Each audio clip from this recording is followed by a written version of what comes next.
DMBF 전역은 55일 밤낮으로 진행되었지만 전투는 연속적이지 않고 3단계로 나누어 진행되었습니다. 1단계 1954년 3월 13일부터 17일까지 베트남 인민군은 힘남햄남과 동납덕밥 요새를 완전히 파괴하고 반커반키오 요새를 강제했다. 딘빈 프거점 그룹의 북쪽 관문을 돌파. 2,000명 이상의 프랑스군을 사살 및 생포하고 25대의 항공기를 파괴하고 한 개 연대를 전멸시켰습니다. 망단 공항을 위협합니다. 당근. 베트남 인민군의 포병에 무력한 DMBMF다. 2단계 1954년 3월 30일부터 4월 30일까지 베트남 인민군은 중앙사단의 동쪽 요새를 동시에 공격했습니다. 베트남 인민군은 포위를 강화하고 망단 공항을 분할 및 통제했으며 그룹의 거점에 대한 프랑스 지원군을 제안했습니다. 이것은 가장 지속적이고 가장 길고 가장 치열하고 가장 어려운 공격입니다. 베트남 인민군과 적군은 1인치의 땅과 참호의 모든 구역을 위해 서로 싸웠습니다. 특히 C1고지에서는 베트남 인민군과 프랑스군이 20일, A1고지에서는 최대 30일을 투쟁했다. 2차 공격 이후 DMBF 중심 지역은 베트남 인민군 포격 범위 이내였다. 프랑스군은 수동적이고 높은 사기 상태에 빠졌다. 3단계 1954년 5월 1일부터 7일까지 베트남 인민군은 동쪽 언덕을 완전히 격파하고 나머지 진지를 파괴하기 위한 전면 공세를 시작했습니다. 베트남 인민군은 들캐스트리스 장군을 산채로 생포하고 전역을 끝냈습니다. 베트남 인민군의 용감하고 영리하고 창의적인 전투가 55일 밤낮으로 끝난 후 베트남 인민군은 DMBF 요새군 전체를 무너뜨렸다. 16,200명의 프랑스군을 산채로 파괴하고 생포하고 62대의 비행기를 격추하고 64대의 자동차와 프랑스군의 모든 무기, 탄약, 군사 장비를 압수했습니다. 부터 잡음이 돼. DMBF 전역은 55일 밤낮으로 진행되었지만 전투는 연속적이지 않고 3단계로 나누어 진행되었습니다. 1단계 1954년 3월 13일부터 17일까지 베트남 인민군은 힘남햄남과 동납덕밥 요새를 완전히 파괴하고 반커반키오 요새를 강제했다. 딘빈 프거점 그룹의 북쪽 관문을 돌파. 2,000명 이상의 프랑스군을 사살 및 생포하고 25대의 항공기를 파괴하고 한 개 연대를 전멸시켰습니다. 망단 공항을 위협합니다. 당근. 베트남 인민군의 포병에 무력한 DMBF의 프랑스 포병 사령관은 수류탄을 사용하여 스스로 목숨을 끊었습니다. 2단계 1954년 3월 30일부터 4월 30일까지 베트남 인민군은 중앙사단의 동쪽 요새를 동시에 공격했습니다. 베트남 인민군은 포위를 강화하고 망단 공항을 분할 및 통제했으며 그룹의 거점에 대한 프랑스 지원군을 제안했습니다. 이것은 가장 지속적이고 가장 길고 가장 치열하고 가장 어려운 공격입니다. 베트남 인민군과 적군은 1인치의 땅과 참호의 모든 구역을 위해 서로 싸웠습니다. 특히 C1고지에서는 베트남 인민군과 프랑스군이 20일, A1고지에서는 최대 30일을 투쟁했다. 2차 공격 이후 DMBF 중심 지역은 베트남 인민군 포격 범위 이내였다. 프랑스군은 수동적이고 높은 사기 상태에 빠졌다. 3단계 1954년 5월 1일부터 7일까지 베트남 인민군은 동쪽 언덕을 완전히 격파하고 나머지 진지를 파괴하기 위한 전면 공세를 시작했습니다. 베트남 인민군은 들캐스트리스 장군을 산채로 생포하고 전역을 끝냈습니다. 베트남 인민군의 용감하고 영리하고 창의적인 전투가 55일 밤낮으로 끝난 후 베트남 인민군은 DMBF 요새군 전체를 무너뜨렸다. 16,200명의 프랑스군을 산채로 파괴하고 생포하고 62대의 비행기를 격추하고 64대의 자동차와 프랑스군의 모든 무기, 탄약, 군사 장비를 압수했습니다. 여우기 시작하던 러시아군 내부에서 큰 소란이 발생했습니다. 군인들의 탈영과 불복종 사례가 빈번하게 보고되고 있는 것인데요. 이는 러시아에서 침공 초기 수성이 딱 군사 목표물만 정밀 타격하고 민간인에게 피해를 주지 않겠다는 약속을 어기면서 발생한 문제인 것으로 파악되고 있습니다. 미국과 서방 강대국들을 비롯한 다양한 나라에서 우크라이나를 위한 지원이 계속되자 조바심을 느낀 러시아가 끝내 전쟁 금지 무기인 집속탄과 진공폭탄을 사용한 것인데요. 대량 살상 무기로 분류된 집속탄의 포격이 향한 곳은 군 주요 시설이나 전쟁의 향방에 영향을 주는 주요 전선이 아닌 우크라이나의 유치원과 학교였기에 전 세계가 경악을 금치 못하고 있습니다. 이에 따라 러시아의 수많은 군인들이 상층부의 무자비한 명령에 의문을 품기 시작하면서 심각한 사기 저하로 이어지고 있는 것인데요. 세계 각국은 러시아의 비인도적 행위를 강하게 규탄하면서 우크라이나의 빠른 이후 가입을 승인하고 있는 상황입니다.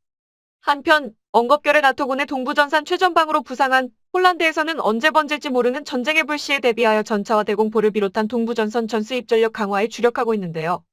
대한민국의 K9 자주포를 사들인 폴란드가 KPA를 도입하기 위해 빠르게 움직이고 있다고 하는데 어떻게 된 상황인지 자세하게 알아보겠습니다. 최근 유엔 주재의 세르이 키슬리차 대사가 우크라이나 침공 중 숨을 거둔 러시아 병사의 문자 메시지를 공개했습니다. 로이터 통신 등에 따르면 세르이 키슬리차 우크라이나 대사는 유엔 긴급특별총회에서 우크라이나 침공에 동원됐다가 극단적 선택을 한 러시아 병사의 휴대전화 문자 메시지 대화 내역이라며 종이에 인쇄한 복사본을 직접 러시아어로 낭독해 있습니다.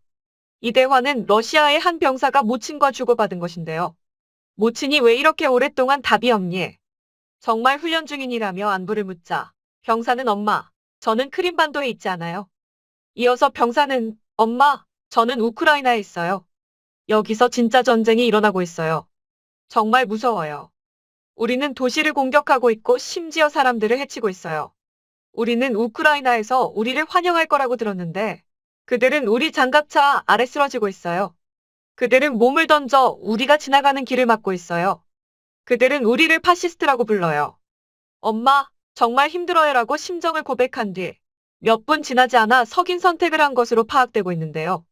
아무것도 모른 채 전쟁에 끌려와 잔인한 명령을 강제당하고 있는 러시아군은 자신들이 서 있는 곳이 우크라이나 땅인지도 인지하지 못하고 있으며 양 보급조차 제대로 받지 못해 마트를 약탈하는 등의 모습까지 보이고 있습니다.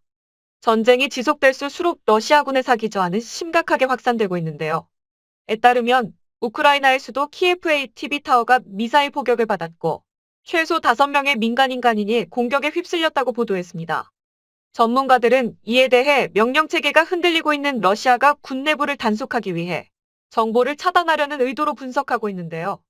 이제 러시아는 침공 첫날 군사시설만 정밀 타격하여 민간인의 피해를 최소화하겠다는 발언을 전혀 지킬 생각이 없어 보입니다.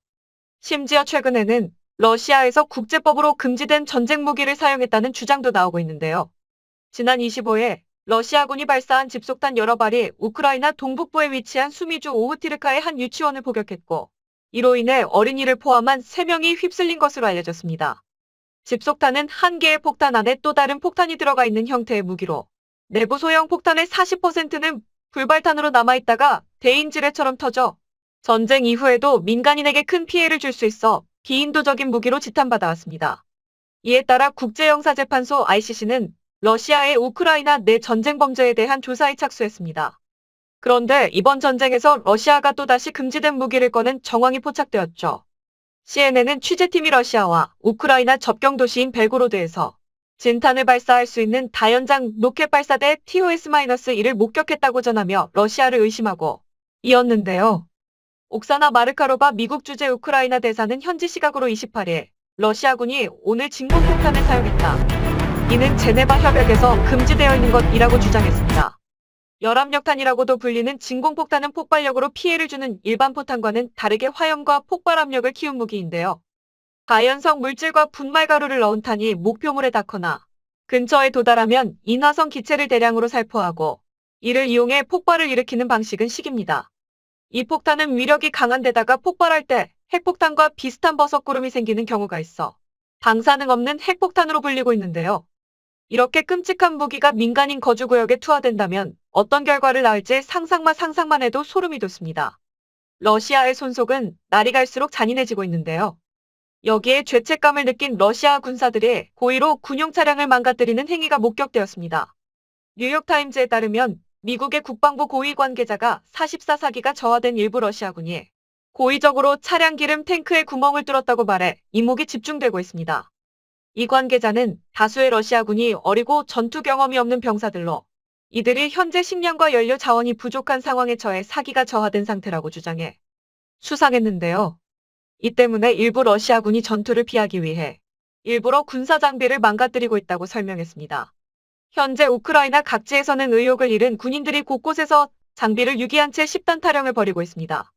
남부 헤르손 인근의 러시아 군부대는 최신형 방공 시스템인 판치르 S1이 진흙탕에 빠지자 이를 유기하고 그대로 달아난 것으로 알려졌는데요. 이 차량은 우크라이나 시민에 의해 발견되어 우크라이나 군부의 손에 넘어간 것으로 보입니다. 또 다른 지역에서는 T-86 등의 러시아의 주력 전차와 보병용 전투장갑차 BMP-3을 비롯한 첨단 장비들이 길가에 버려진 채 발견돼 우크라이나군이 노획하고 있습니다. 전문가들은 이러한 사태에 대해 러시아군의 연료 보급이 원활하게 이루어지지 않았는 것과 더불어 병사들이 싸움을 원치 않고 있는 것으로 보인다고 분석하는 상황입니다. 우크라이나와 러시아의 전쟁은 당초 예상되었던 양상과는 정반대로 흘러가고 있는데요. 병사들의 통제에 실패하며 곤혹스러워하고 있는 러시아이지만 세계 군사력 2위의 저력은 여전히 건재한 것 또한 사실입니다. 북쪽 프리피아티선에서는 지속해서 러시아군의 병력이 집중되고 있는데요. 무려 64km에 달하는 대규모 러시아군 수송대가 키예프로 이동 중인 모습이 포착되었습니다. CNN 등 외신은 미 국방부 관료들을 인용해 러시아군의 2차 파병이 우크라이나의 저항을 무력화할 수 있는 압도적인 수준이라고 보도했습니다. 이로 인해 러시아가 키예프를 포위할 수 있어 매우 심각한 수준의 시가전이 다시금 발발할 수 있다는 분석이 잇따랐습니다. 특히 러시아군은 1차 정상회담이 끝난 직후 우크라이나 서부에 대한 미사일 공격을 지속하고 있는데요. 러시아군은 우크라이나 공군을 제압하고 서방 국가의 지원을 차단하기 위해 이러한 공격을 감행하고 있는 것으로 파악됩니다. 현재 EU는 우크라이나에 전투기를 보내겠다고 발표했고 스웨덴은 80년간 유지해왔던 침묵을 깨면서까지 전투식량과 장갑차, 대전차 로켓 등을 지원하겠다고 달겼는데요. 러시아의 입장에서는 어떻게든 우크라이나 서부를 제압하여 유럽과 미국의 지원을 끊어내야만 하는 상황이기에 대대적인 공습과 미사일 포격이 계속될 것으로 보입니다. 여기에 대해 공식적으로 참전하지 않겠다고 박현던 벨라루스군이 체르니히우에서 목격되었다는 소식이 들려왔는데요. 현재 벨라루스군은 브레스트 근처에서 병력을 집중시키고 있는 것으로 나타났습니다. 전문가들은 벨라루스군이 이 전쟁에 개입한다면 벨라루스군의 임무는 서부 우크라이나의 지원 차단일 것으로 예상하고 있습니다. 전쟁은 좀처럼 끝날 기미를 보이지 않고 점차 범위를 확산하고 있는데요. 이에 따라 NATO군의 동부전선 최전방에 된 폴란드는 전투력 강화에 주력하고 있습니다. 이날 우크라이나와 폴란드의 국경도시 프세미실 인근의 주라비카 지역의 전차부대에서는 대공포와 전차, 산악부대를 중심으로 동부전선의 전력을 확충하고 대비태세에 나서는 모습이 확인되었습니다. 폴란드는 러시아가 우크라이나에서 보여주었던 미사일 공격을 감안해 대공포 부대가 분주하게 움직여시는데요. 이 가운데에는 2014년 수출이 성사되어 폴란드군에서 운용하고 있는 한국형 자주포 K9의 모습을 드러내기도 했습니다. 폴란드군 관계자는 동부전선에서 탱크와 방공포대, 자주포, 산악부대를 중심으로 러시아의 움직임을 경계하고 있다고 밝혔습니다. 또한 폴란드는 신형 에이브럼스 탱크 250대를 도입하기로 결정한 것에 이어 다른 신형 탱크 550대를 추가 도입할 예정인 것으로 나타나고 있는데요. 우리나라의 K 흑표전차도 후보에 올라가 있어 최근 강은호 방위사업청장이 폴란드를 방문하기도 했습니다. 이번 사태로 인해 유럽을 비롯한 끄는 국가가 러시아의 침공을 대비하면서 모두가 국방력 강화의 중요성을 절실히 깨닫고 있는 상황인데요. 한국의 무기 수출은 2021년 이후에도 증가세를 이어왔고 이는 앞으로도 이어질 것이란 전망이 나오고 있습니다. 무기는 결국 사람이 어떻게 쓰느냐에 따라 달라진다는 것을 이번 전쟁이 여실히 보여주고 있는 상황인데요. 대한민국의 방산업계가 수출하는 무기가 전 세계 많은 사람들의 안전을 지키는 데에 이바지하기를 바라겠습니다. 한편 볼로디미르 젤렌스키 대통령이 공식적으로 EU 가입 신청서에 서명한 가운